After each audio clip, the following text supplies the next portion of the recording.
cohérence mathématique. Donc tu te dis Attends, mais 97, on va y revenir. c'est Ça m'intéresse ce que tu dis, mais on va y revenir. Je veux juste accueillir Ténor. Ténor, ouais, ça fait un pardon, petit moment désolé. qu'il est là. Bonsoir. Ténor, tu es là? Oui, bonsoir, oui, je suis là. Bonsoir. Comment ça va? Je vais très bien, merci. Et toi? Ça va. Merci. Qu'est-ce que tu voulais nous dire? Ben, en fait, c'est juste le sujet qui m'avait interpellé, donc j'ai constaté du coup, que tu es athée. Et du coup, j'étais là pour écouter la discussion. Il y avait certains arguments que j'ai oublié le pseudonyme de la personne qui vient de s'en aller là, mais du coup, je peux plus lui poser mes questions parce que du coup, elle était musulmane et donc j'avais des questions à lui poser, mais bon, là, je constate que c'est plus possible, donc je reste un peu spectateur, donc. Non, mais je crois que tu parles de moi, Ténor, hein, je suis là. Hein. Non, Je non, suis qui? c'était. La Ouais, personne qui est partie. c'était Tout à l'heure. le frérot, mais Tu parlais Ouais. de l'autre? Oui, ouais, oui. ouais, mais Ah, d'accord. il était gentil, je te jure, il était grave gentil. Juste en fait, malheureusement, dans la forme, il est encore bloqué. Donc voilà, donc il ne peut pas forcément comprendre certains aspects. Et par exemple, son nana, il a Pardon, stigmatisé. pardon, cicatrice, excuse-moi, il était gentil. Il était gentil, Ouais, bon, il il m'a a accusé, stigmatisé, comme j'ai dit. il m'a, pardon, il m'a accusé d'être une traîtresse C'est bête. de ma patrie, de l'Algérie, je suis algérienne. Il m'a accusé d'être une traîtresse. Il était gentil. C'est vrai il a pas, comment dire, il a fait une erreur. Il a fait une erreur de logique, parce qu'on a vu qu'il n'a pas fait la même erreur quand je lui ai posé la question Ah oui, sur bien les sûr. musulmans. Mhm. Mais Ouais. on peut constater effectivement qu'il y a un certain logiciel qui tourne lorsqu'il s'agit des apostats.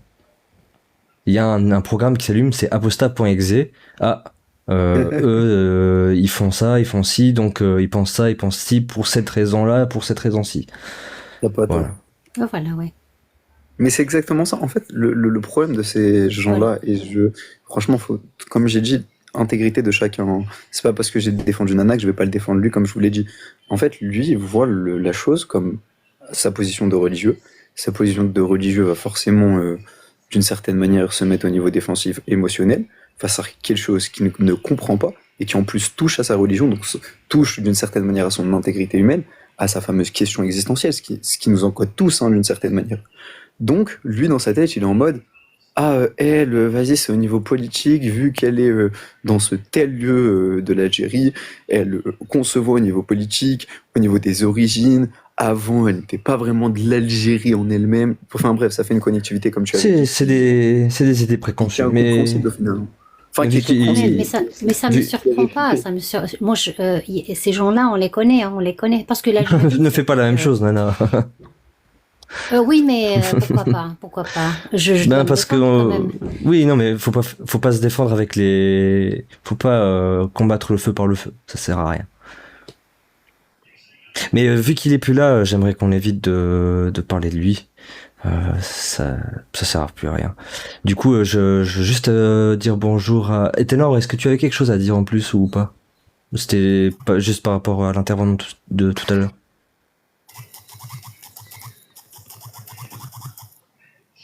D'accord, merci. Ténor? Oui, oui. Est-ce que tu as quelque chose à ajouter ou c'était juste par rapport à l'intervenant qui était là tout à l'heure? Bah du coup, tout mon plan tombe un peu à l'eau, mais sauf qu'il me reste quand même une petite question que j'ai à te poser, cicatrice. J'ai du mal à comprendre ta position par rapport à l'islam. Tu te Alors, dis de pas être religieux, mais qu'il y a certaines parties du texte qui te semblent moi, pertinentes, c'est c'est pas ça? l'islam. Alors, moi, c'est Et- pas l'islam au sens Ah, du terme ok. de religion à proprement parler.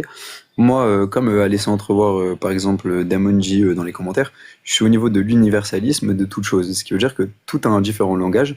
À vous de le comprendre à un certain niveau de conscience, d'une certaine manière. Je le dis, je vais être cash parce que des fois, il faut être cash pour pouvoir comprendre mes termes. En gros, moi, je suis plus dans l'optique que tout est un, mais tout est divisable par multiplicité de la matière, par multiplicité de la conscience et par multiplicité de l'espèce, etc. Bref. En gros, là, moi, enfin, ma vision à moi, c'est que quand je dis qu'il y a des choses dans le fond que je rejoins dans l'islam, c'est que je les rejoins dans toute religion. Parce que toute religion, même que ce soit polythéiste ou monothéiste, n'importe laquelle, vous allez retrouver des patterns communs, mais partout. Et ces patterns, bizarrement, c'est actuellement ce qu'on est en train de retrouver dans la plupart des mesures scientifiques, physiques, etc. Et t'as des Par- exemples? la ternaire, je vais donner un truc tout con, mais la ternaire que laisse entrevoir le plus possible, la religion actuelle qui laisse entrevoir le plus au niveau commun, c'est la Trinité. Cette fameuse Trinité, par exemple, l'islam la renie purement. Il dit oui, nous monothéistes purs, nous il n'y a pas Oh là là, 3 c'est quoi égale ces 1, boules de etc. peau? Purée. De quoi? Juste, bonjour Rachid, est-ce que tu es là? Oui, bonsoir, oui. Plutôt bonsoir, Tu as- dans le je suis, c'est le soir. Oui, Je plaisante. Mais du coup, je Euh, pouvais finir par rapport à la ternaire. on va pouvoir finir. Je vais juste accueillir Rachid et Kiki, comme ça c'est fait. Est-ce que vous avez Bonsoir, quelque chose de particulier à nous dire? Moi, je suis un ex-musulman, donc D'accord. j'ai 49 ans, j'ai apostasié quand dès que j'ai eu l'âge de 13 ans. Voilà, donc j'ai lu votre texte et puis votre sujet, donc je suis monté pour en parler. Voilà. D'accord. Ok. Alors on va pouvoir en parler plus tard si tu es toujours disponible. Ça te va? Ouais, ça marche, ouais. Si vous avez des questions, pas de souci. avec Salut plaisir. Kiki, ça va? Oui, merci, oui. Bien. Dis-nous pourquoi est-ce que tu es là? Moi, moi, je suis pas croyant, pas du tout, je suis athée. Bon, famille catholique, mais je suis plutôt monté pour la Trinité. Que cicatrice, c'est ça? Si je vois bien, parce que excusez-moi, je lis très mal. Hein. Enfin, il en a parlé. Il faut savoir que la Trinité, c'est une invention de l'Église catholique. C'est-à-dire que je crois que c'est au Concile de Nicée en 324, 325, je sais plus, qu'on a inventé la Trinité, hein, le Père, le Fils et le Saint-Esprit. C'est une invention de l'Église, ou en tout cas du début de l'Église. Voilà. Excusez-moi, je suis d'accord, mais parce que j'avais pas fini en fait sur la Trinité. Oui, pardon, excusez-moi, allez. Et Non, juste non, pour t'introduire du coup, Kiki. Même moi, je m'excuse. Donc tu voudrais parler de Trinité, c'est ça? Plus tard? C'est juste pour l'introduction, hein. Après on repasse sa cicatrice, je veux juste qu'il puisse finir son propos et c'est juste Non, pour dire moi, bonjour. pour moi, vous voulez dire moi. Non, je vais juste dire que le moi je me place sur un plan historique. Hein. Pour moi, toutes ces religions, elles ont été christianisme, judaïsme, islam, toutes les autres religions, elles ont été créées à un moment donné par des hommes de ce temps. Hein. Bon, 7e siècle, bon, De la pour le christianisme, voilà. 1er siècle, on ne sait pas exactement quand, peut-être 50 ans après la mort de Jésus, si toutefois il a existé. Bon, pour le judaïsme, c'est encore plus obscur. Bon. Donc, je crois qu'il faut d'abord les replacer dans leur époque. Par rapport aux hommes et aux femmes, surtout aux hommes, qui sont la plupart du temps des religions qui n'aiment pas trop les femmes, hein, de leur temps. Voilà. Donc, c'est pour ça que j'ai parlé de la Trinité en expliquant que la Trinité, C'est une invention humaine. voilà, une invention humaine, c'est ça. Le Concile de Nicée, c'est Constantin. Je crois que c'est 325, je suis pas certain si c'est 324 ou 325 après Jésus-Christ. Voilà, c'est ce qui nous fait. Mais tu es athée, Kiki, non? Tout à fait.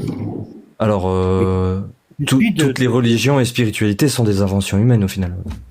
Que ce soit Trinité ou pas. Mais après, pour moi, oui, mais après, il peut y avoir de la poésie. Après, du coup, je vais finir pour la ternaire Vas-y, cicatrice, tu peux y aller.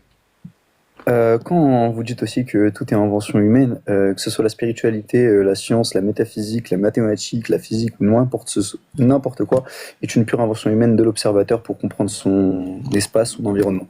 Maintenant, petit aparté sur ça, je vais repasser sur la ternaire et la Trinité. Quand je disais que la Trinité, bon, la base même au champ collectif actuel, c'est forcément la Trinité dans le christianisme, mais la Trinité dans le christianisme, elle n'est pas que dans cette religion, elle est absolument dans toute religion, dans toute spiritualité et absolument partout. Vous pouvez aller chercher, vous allez trouver absolument deux opposés en état neutre qui donnent le sens plus ou moins qui transcende la compréhension de ces états. Et c'est partout, c'est systématique. J'ai pris cet exemple-là Ah oui, au niveau je vois ce que tu veux dire. christianisme. Attendez. J'ai pris ce niveau-là au niveau christianisme purement parce que c'est le plus connu actuellement. Mais même ceux qui le réfutent actuellement par rapport à l'islam, en fait, ils sont basés sur Allah, Ar-Rahman, Ar-Rahim. Donc il y a bel et bien une trinité, et même le soufisme logique, qui est la branche la plus spirituelle de l'islam. On va aller sur autre chose, quand on va le dire au niveau physique.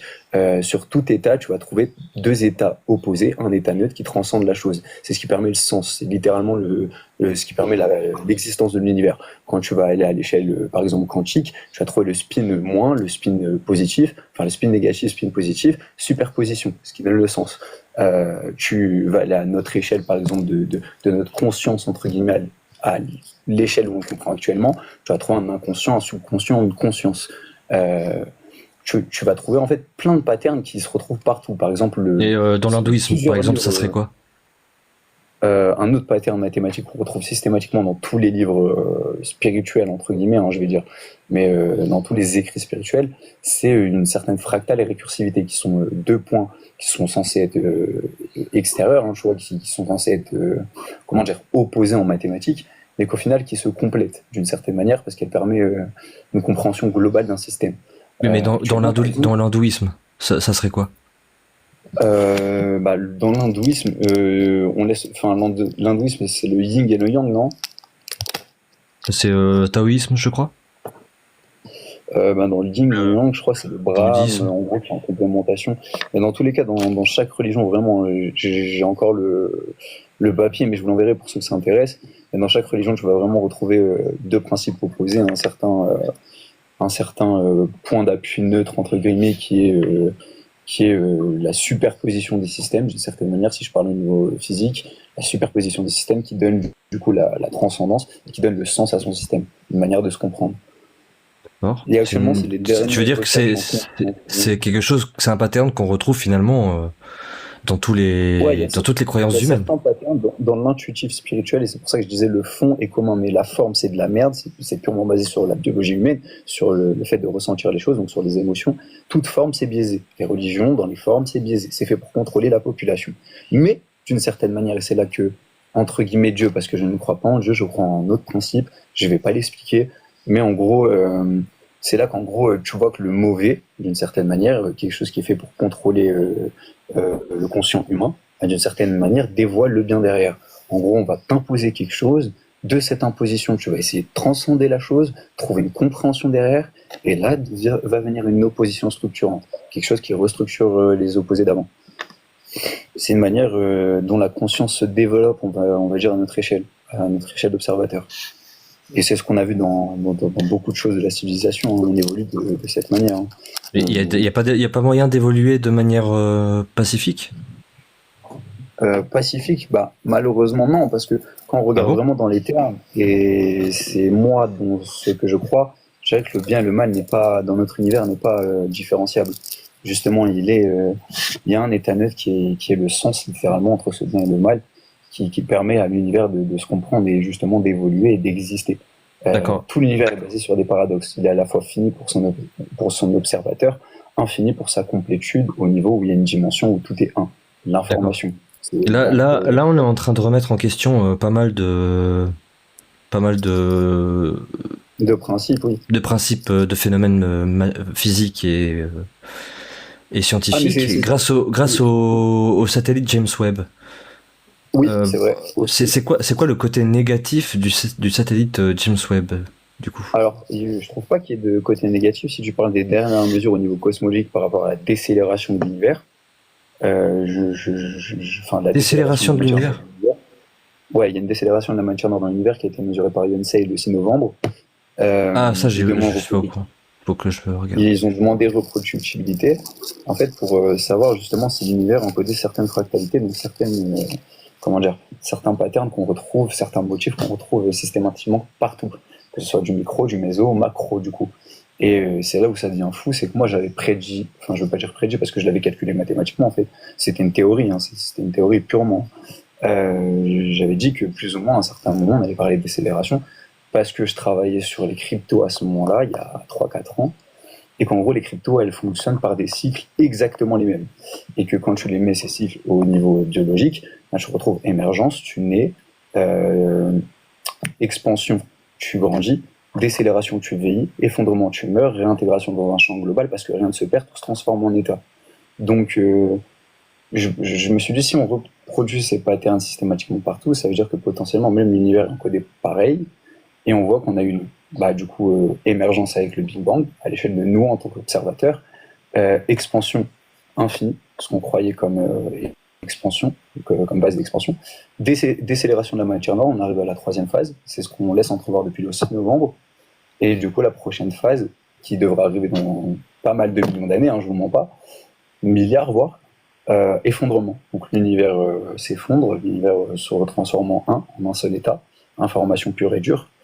Mais comme on le sait, le vide contient tous ses potentiels. Il est fait pour se transmettre à partir du moment où l'univers est basé sur des paradoxes, sur deux états opposés, un état neutre qui permet le sens, donc toujours une compréhension globale.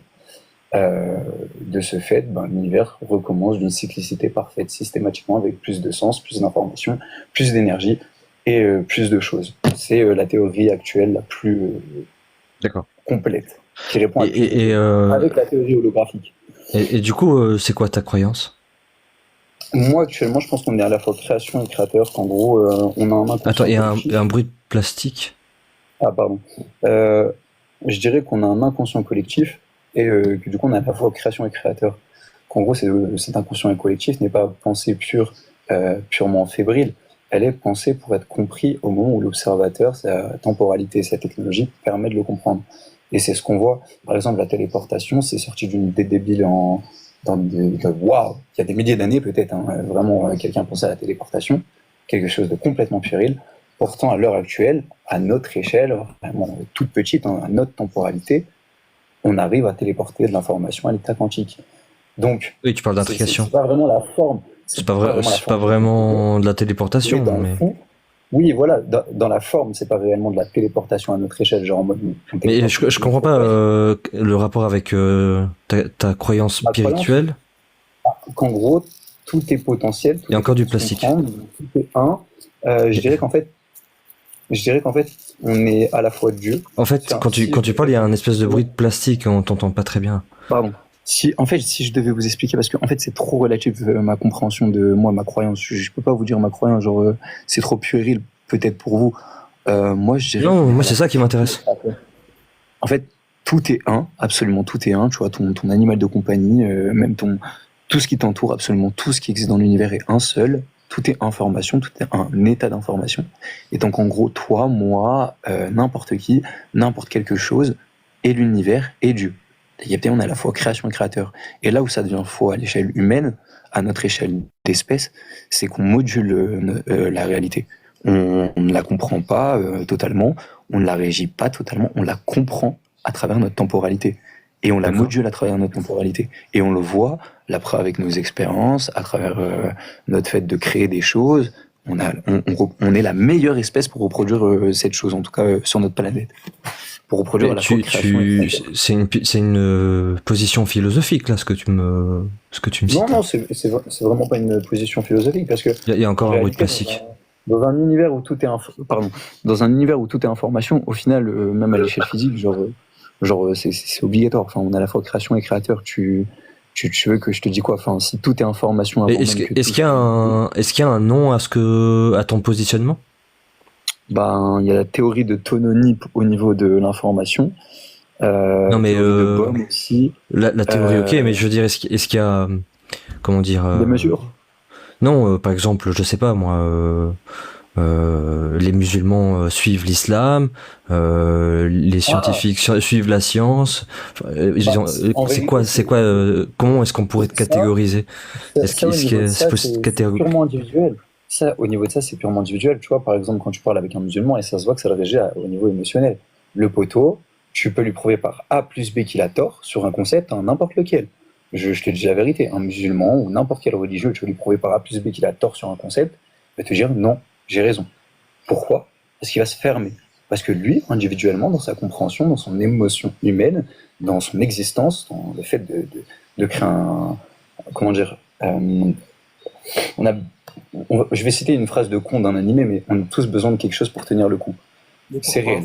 Donc, on trouve tous quelque chose qui peut encoder notre façon existentielle d'exister, notre façon d'exister. Tu vois, genre, on a besoin de quelque chose pour tenir le coup d'une certaine manière. Ces gens-là, quand tu attaques leur religion, tu attaques ce code-là. Tu attaques le fait même que eux, ils ont trouvé leur manière d'exister à travers la religion. Ils pensent que ça c'est réel, ça c'est ceci, t'as pas besoin de leur apporter, parce que dans leur écrit, il est écrit que t'as pas besoin de leur dire, donc ils se brident. Et au final, ils sont pas totalement fermés, parce que il y a un truc qui s'appelle l'inconscient au conscient progressif, qui a vraiment été relaté en neurobiologie, en neurosciences. C'est que, en gros, tu vas implanter un certain pattern, une certaine intuition dans l'inconscient humain de quelqu'un, malgré ses croyances, n'importe lesquelles, etc. Si vraiment il est encodé à une certaine densité d'informations actuelles, il va le prendre en compte dans son inconscient. Il va le traiter indépendamment de lui-même. Et à un moment, il trouvera sens à cette information que tu lui as donnée. Donc même si tu veux lui dire, par exemple, sur le moment, ouais, Dieu, il n'existe pas, je vais te prouver par A plus B qu'il n'existe pas, bah lui, il va te prouver que c'est faux, d'une certaine manière, par rapport à la religion, mais son inconscient va le transmuter du conscient s'il est arrivé à un certain moment de compréhension. Mais tout est intégrité humaine, en fait, on ne peut pas renier les religions. Elles ont un fond qui est réel, la forme, elle diffère, et certaines personnes ont besoin des religions pour tenir le coup. Sinon, je te mens pas, il y aurait énormément d'humains qui se foutraient en l'air, les gars. Et je vous mens pas, c'est parce que vous êtes conscient, vous êtes fort. Je vais pas vous mentir, hein, c'est pas du suçage de bite. Hein. Pardon, là j'ai parlé mal. Mais c'est clair, là ce que je vais vous dire, c'est clair. Genre en mode, là vous êtes des mecs plus ou moins intelligents, vous avez une certaine conscience de votre espace, conscience de votre environnement, conscience de vous-même, conscience de l'environnement qui vous entoure. Les gens qui sont dans la religion, potentiellement, n'ont pas forcément cette conscience de tout potentiel. Je sais pas, je pense que tu les sous-estimes beaucoup. Tu sais, la religion bride beaucoup les gens aussi. Il faut pas le mettre. Dans les patterns inconscients, ça peut les transmuter, mais certaines personnes, pas tous. Il y en a, c'est fait, comme je vous ai dit, la conscience est faite pour être compris à l'échelle de l'intégrité humaine, donc à l'échelle. Il y a un conscient collectif, mais il y a un conscient individuel. Et ce conscient individuel, il prend progressivement le sens à l'échelle collective. Et c'est la merde. Je ne dis pas que c'est la merde, parce que tout l'humain ne peut pas comprendre ce que tu vas lui dire. Moi, je peux vous dire, par exemple, qu'actuellement, en Arizona, le 9 avril, il y a une réunion autour du quantique et de la conscience, des microtubules et de la théorie de Penrose. Je peux vous dire aussi que dans cette réunion, on va parler de potentiellement reproduire la conscience à d'autres états, donc même à l'état quantique et technologique, donc ordinateur quantique neuromorphique. Voilà, je vais rentrer dans les termes. Hein. Je peux vous dire ça, mais vous n'allez pas me croire. Genre, la conscience, actuellement, elle est non compréhensible. Pour nous, c'est que à l'échelle biologique. C'est trop, controversé. Voilà. Quand oui, c'est pas. Controversé, c'est mort. C'est trop flou. C'est pas. Voilà, ouais, je vois ce que tu veux dire. Il y a dans les commentaires Diamandi qui disait que tu serais peut-être panthéiste façon Spinoza. Alors, ça dépend. Qu'est-ce que vous avez de la définition du panthéisme de Spinoza? Parce que moi personnellement, de ce qui est de sa définition, je l'ai en mode je crois en Dieu, mais je ne crois pas en Dieu forcément. En gros, alors, il vient de dire dans la vision de Spinoza, l'univers est un Dieu, entre parenthèses, nous les composants, nous sommes divins. Exactement. Et là où m'avait apporté Damonji une métaphore qui donnait sens plus ou moins à tout cela, et que j'avais kiffé, franchement la métaphore je ne l'avais pas dit mais j'avais kiffé, c'est que nous sommes potentiellement l'univers qui se pense lui-même. Bah, écoute, je trouve ta vision intéressante. Mais du coup, tu n'as pas de dogme qui t'incite à faire quoi que ce soit. Ah non, tu es libre. Tu es quelqu'un de libre. Ouais, en fait, j'intègre tout le monde, j'accepte tout le monde parce que tout le monde a besoin de sens. Et tout est propre à chacun, c'est l'intégrité humaine. Tu vois, c'est un peu un but laïque, entre guillemets. Chacun fait ce qu'il veut, chacun pense ce qu'il veut, tant qu'il n'attaque pas autrui. Mais moi, je suis à la fois interne et externe. J'accepte tout le monde, je renie personne, mais j'aimerais que tout le monde se renie pas et tout le monde s'accepte aussi. Je suis d'accord avec toi. Hein. Pour le coup, j'ai pas vraiment de divergence avec toi. T'as une vision un peu plus complexe que moi de l'univers, Mais globalement, je vois pas vraiment de désaccord entre nous. Voilà. Bah, je Bon, en crois vérité, que- je vais pas vous mentir, hein, tous ceux qui croient pas en Dieu d'une certaine manière, c'est ceux qui se rapprochent le plus de moi, d'une certaine manière, je vais pas vous mentir. Hein. Mais c'est ce que j'ai remarqué, c'est que dans un sens, en fait, le fait même qu'il n'y ait pas de sens à l'univers, c'est un paradoxe qu'on peut résoudre à partir du moment où on comprend que l'univers est basé sur ces paradoxes. En gros, s'il n'y aurait pas de paradoxe, deux opposés en état neutre qui permet le sens dans notre univers, il n'y aurait pas d'univers. C'est impossible. Mathématiquement, c'est pas possible. Si t'as Qu'est-ce pas que tu deux penses opposés- des états qu'est-ce que tu penses des états superposés? C'est exact, bah c'est ça. Justement, c'est justement l'état qui fait le neutre. À l'échelle quantique, justement, la superposition, c'est Ah, la c'est base pas même neutre, de hein. l'univers. Bah, en fait, si, justement, c'est un état qui transcende. En gros, la superposition, c'est le principe même de t'as deux opposés ou plusieurs opposés, plusieurs modules, et la superposition permet d'intégrer tous les modules indépendamment de. Parce que, différents attends, il y a le positif, le négatif et le neutre, mais il y a de la superposition qui est quelque chose d'encore différent. Hmm. La superposition, c'est le traitement qui donne le sens. En gros, c'est la transcendance derrière ça. Mais la transcendance, elle vient justement à la fois parce que tu intègres justement ces opposés et que tu intègres c'est un neutre qui donne le sens. Mais si t'as pas la superposition, il n'y a pas de transcendance, il n'y a rien. Et c'est ce qu'on. Ouais, qu'est-ce que tu veux dire par transcendance? Ben, transcendance, c'est ce qui permet un sens plus global. En gros, je vais donner un exemple tout con. À notre échelle, par exemple, on dit qu'on a le subconscient, l'inconscient, mais c'est vraiment puéril là ce que je veux dire, hein, c'est vraiment puéril. Hein. Mais on a le subconscient, l'inconscient et on a la conscience. Mais quand tu transcendes les trois, que tu comprends la totalité, tu te réfères purement à même ta propre objectivité. En gros, tes propres questions, tu les questionnes. Tu doutes d'absolument tout. À ce niveau-là, on appelle ça la métacognition, la métaconscience d'une certaine manière. Tu ne réfléchis plus comme un état local purement, tu réfléchis comme un état local et à la fois global. Tu te poses des questions sur ta propre convention de n'importe quelle réponse, n'importe quelle chose, n'importe quel traitement d'information que tu auras produit. D'accord. Ok. Et c'est n'importe où, parce que là, j'ai pas l'exemple, mais même à l'échelle subatomique, à l'échelle des particules, tu vas voir qu'à chaque fois, proton, électron, neutron, à une certaine échelle, ça permet de donner justement un sens, une transcendance. D'accord. Bon, je j'ai pas tout suivi. Je dois t'avouer, c'est des domaines que je maîtrise pas. Mais c'est pas là où je voulais en venir en fait, dans le sens où bah, moi j'aimerais parler de dogme, de spiritualité, de religion. Un workspace, Qui parle? une inclusion d'une certaine manière. En fait, c'est compliqué. Tu vois, là, quand tu me dis un sens plus global, là, c'est actuellement les recherches les plus actuelles en conscience. Et Attends, ça mais serait trop, tu parles à qui là? J'ai pas compris. je parle à Échec et Mat. Ça serait Ah. trop aléatoire de dire ça, mais actuellement, ce qu'on laisse entrevoir potentiellement pour reproduire l'état de conscience, d'une certaine manière, une certaine localité, parce qu'une conscience est juste une localité informationnelle qui donne sens à son existence, c'est ce qu'on laisse entrevoir actuellement. Hein. On pense pouvoir le faire à travers une certaine architecture quantique, fusionnée à la technologie, ordinateur quantique, qu'on reproduise avec les cerveaux neuromorphiques. Mais cette fois-ci, en intégrant l'architecture des microtubules qui sont à la fois fractales et récursives simultanément, et les cristaux temporels, l'architecture des cristaux temporels dans les systèmes neuronaux.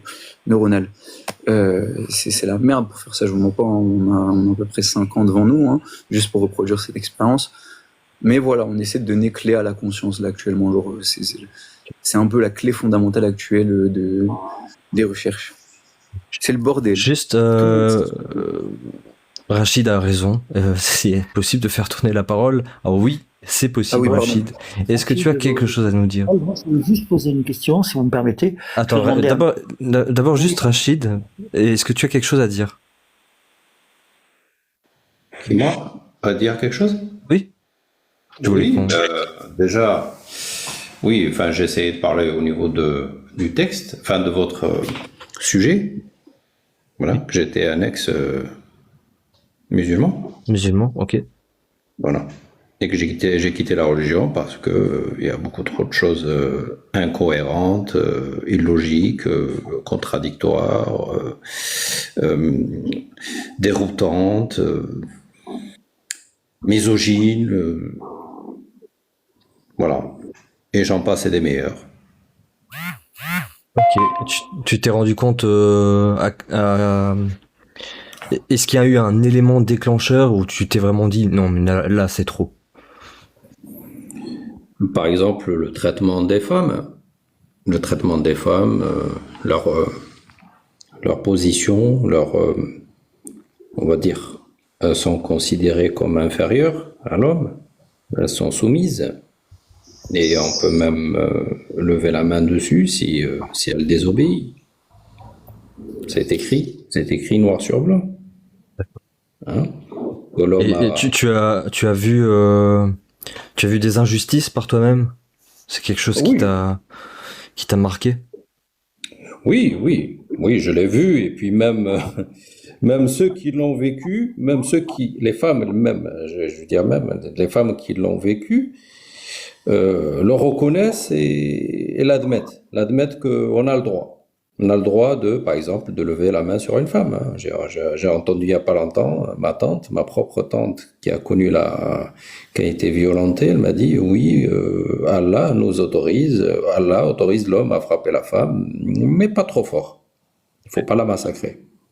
Sur un autre live, il y avait une apostate qui avait dit avoir connu une femme qui disait non, pas connue, mais qui avait entendu une femme qui disait que c'est presque attirant pour un homme de frapper sa femme parce que ça montre vraiment que c'est un homme, quoi.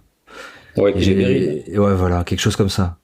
Qu'il a les commandes, qu'il dirige le truc, qu'il est dans la domination, etc. Et oui, effectivement, c'est dans un endoctrinement atroce qui amène des femmes à même approuver ça, effectivement. Ouais. Ben, j'ai remarqué que généralement les croyants, hein, que ce soit chrétiens, juifs ou musulmans, moi j'ai surtout parlé avec les musulmans, mes compatriotes musulmans, mais j'ai parlé un petit peu avec les chrétiens aussi. Mais quand vous leur posez des questions sur leur texte, on a l'impression qu'ils mettent le cerveau en pause, quoi. Il y a quelque chose carrément, comment dire, injuste qui est écrit, et là il va répondre à côté, il va pas se mettre il se pose pas de questions, quoi. Il met son cerveau en pause, quoi. Il réfléchit pas, quoi. Il est capable de dire des dingueries, quoi. Par exemple, je prenais les chrétiens, c'est écrit dans la Bible qu'on peut frapper son esclave ou des choses comme ça. Hein, On peut même le pragmatiser. Hein, voilà, je le entre rappelle. autres, oui. Que s'il survit, si vous battez un esclave mais qui survit 2 jours, vous ne risquez rien parce que vous l'avez payé de votre argent. C'est écrit, ça. C'est ça. Voilà. 1 ou 2 jours, hein, vraiment. Donc oui. t'as vraiment le droit de le fracasser à mort, quoi. Mais pour lui, non. Un système de domination, justement. C'est-à-dire que c'est un système plus politique. La religion, à une certaine époque, quand c'est parlé du christianisme, je sais pas quand exactement le christianisme a pris son envol, parce qu'au départ, c'est parti de petites sectes. Peut-être au 1er siècle, on n'a pas une date précise, mais après, il est récupéré, c'est-à-dire que dans la France du 19e siècle, la catholicité, c'est quelque chose qui est là pour dominer les gens, et dominer les pauvres aussi. On va leur dire excusez-moi, c'est des mots assez simples, hein, on va leur dire qu'est-ce que vous êtes pauvre, vous êtes malheureux sur terre, mais qu'est-ce que vous allez être heureux lorsque vous irez au paradis, parce que les derniers seront les premiers, quoi. Donc il y a tout cet aspect aussi, cet aspect de domination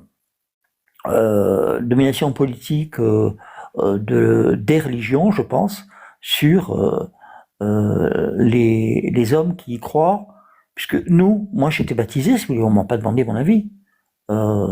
J'ai été baptisé, je sais plus, je dois avoir 40 jours, je sais même pas. Mais on m'a pas demandé mon avis, on m'a pas demandé.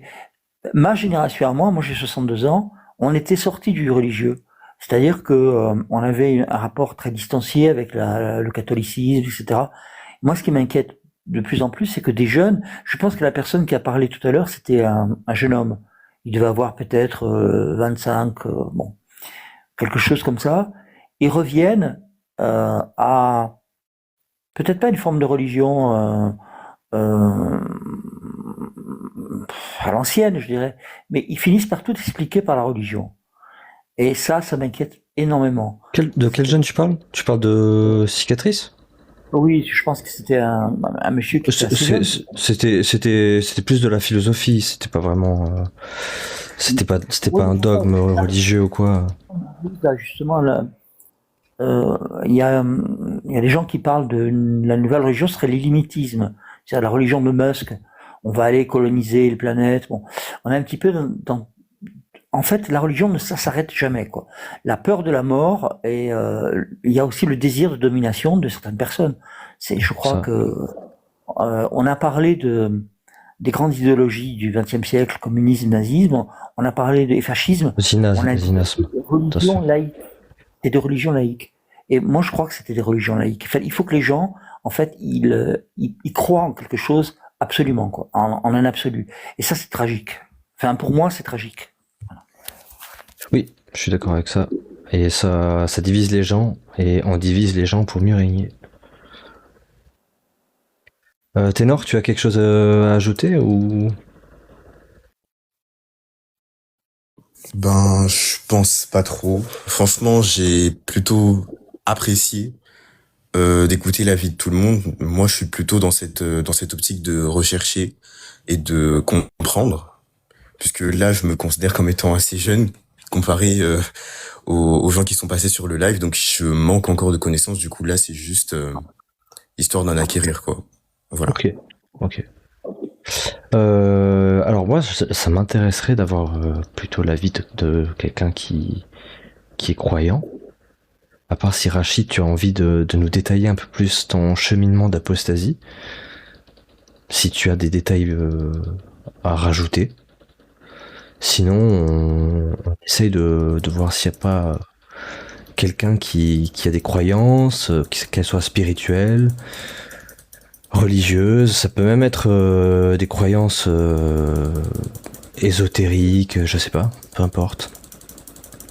S'il y a des gens qui sont intéressés, n'hésitez pas à envoyer une demande ou à me demander dans le chat, je vous invite. Je vois que la mine s'énerve avec quelqu'un, peut-être éventuellement si tu veux monter. Donc moi j'ai été dès l'âge de 7 ans, 7-8 ans, oui, mon père m'a mis dans une école coranique où on apprend en Algérie, où on apprend le Coran dans des espèces de madrasa à la dure, quoi. Avec une planche en bois, on doit réciter le Coran par cœur. Voilà. Et donc de cette façon, tu peux que apprendre. On va dire avec un espèce de imam, quoi, un peu comme un imam qui est là pour nous réciter le Coran, et si on n'apprend pas, hein, il a droit à nous frapper. Hein. Voilà. Donc c'était une éducation à la dure. Et après j'ai appris à faire la prière, tout ça, j'y ai cru. Et de toute façon on peut pas faire autrement, on peut pas avoir autre façon de penser. Hein, à l'âge de 10 ans, 11 ans, on va pas réfléchir nous-mêmes. Hein. Si tout le monde autour de toi est musulman, tout le monde est croyant, tu ne peux que l'être. Hein. C'est très difficile en tout cas de pas l'être, oui, effectivement. Ouais, à cet âge-là, on n'est pas suffisamment mûr pour réfléchir nous-mêmes. Et donc je faisais le ramadan, tout ça. Mais quand même, je me questionnais sur certaines choses quand même. Et puis c'est en venant en France, hein, que j'ai immigré ici à l'âge de 15 ans, où j'ai vu comment ce pays de mécréants vivait. par rapport à nous, pays musulmans, j'ai quitté l'Algérie dans les années 90, début des années 90. Et là, ça m'a fait un choc. Comment se fait-il que nous, les pays musulmans, proches d'Allah, on vit dans la misère comment dire, on a beaucoup de difficultés politiques, économiques et tout ce qui s'ensuit. Et or que le pays de mécréants, lui, vit dans la prospérité. Ils ont les supermarchés qui sont pleins, et puis il y a la liberté, il y a voilà. Donc là, ça commence à me tilter, quoi. Tout ça, ça commence à me paraître bizarre. Pourquoi cette différence? Voilà. Et c'est là où j'ai compris qu'il y a beaucoup de choses qui sont incohérentes dans ce livre, ce dogme. Ok, bah, ça me paraît tout à fait un cheminement tout à fait normal, en fait, au C'est la final. même chose pour moi, c'est-à-dire, après, je vais vite. Hein. Moi, j'ai été au catéchisme, hein. On m'a appris des choses aussi horribles que les méchants juifs ont tué Jésus. Je suis sûr que c'était ça. Pragmatisé. Ah, d'accord, oui, bon, il faut pas le dire. Ouais, non. Enfin, Malheureusement, il faut se censurer un peu. Oui, le Père, le Fils, le Saint-Esprit, etc., la Trinité. Et puis, à un moment donné, on arrive à se poser la question, mais comment peut-il y avoir un seul Dieu en 3 personnes? Et petit à petit, en fait, la croyance s'effondre. Voilà. Après, je crois que c'est aussi français, ce genre de choses. C'est-à-dire que, malheureusement, il y a eu un moment donné où c'est descendu dans le monde occidental. Je dis pas que ça remonte, hein, mais quand même, quand on voit ce qui se passe aux États-Unis, quand on voit ce qui se passe dans d'autres pays d'Europe, c'est quand même relativement inquiétant qu'il y ait une poussée, et notamment des plus durs. Voilà. Merci. Son nom fait trembler les chacals. Plus personne n'ose lui tenir tête. Avec son fouet, il va faire mal. Il va t'attraper et tu vas souffrir.